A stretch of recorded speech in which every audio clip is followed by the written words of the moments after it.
శ్రీరామాయ నమః. శ్రీమతే రామానుజాయ నమః. భద్రాచలం శ్రీ సీతారామచంద్రస్వామి వారి దేవస్థానంలో ది 31/12/2024 నుండి ది 20/1/2025 వరకు వైకుంఠ ఏకాదశి ప్రయుక్త అధ్యయనోత్సవాలు ఘనంగా నిర్వహించబడుతున్నాయి.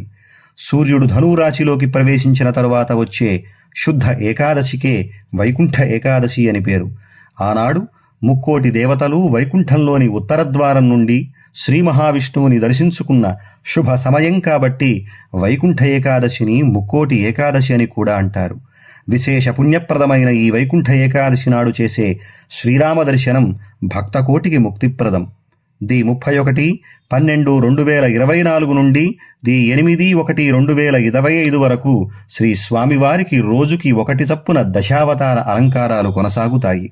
ది 9/1/2025 సాయం సమయంలో పవిత్ర గోదావరిలో జానకిరాముల జలవిహారం హంసాలంకృత తెప్పపై సాగే తెప్పోత్సవం.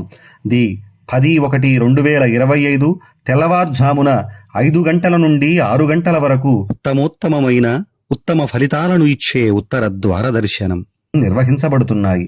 ద్వార దర్శనం టికెట్లు www.bhadraద్రి-temple.telangana.gov.in లభిస్తున్నాయి. భక్తులు ఈ సౌకర్యాన్ని వినియోగించుకోండి. ఎంతో వైభవంగా జరిగే వైకుంఠ ఏకాదశి మహోత్సవాలకు విచ్చేయవలసిందిగా సాదరంగా సభక్తికంగా భక్తజనానికి స్వాగతం పలుకుతూ శ్రీరామ సేవలో కార్యనిర్వహణాధికారి శ్రీ సీతారామచంద్రస్వామి వారి దేవస్థానం భద్రాచలం. జై శ్రీరామ్.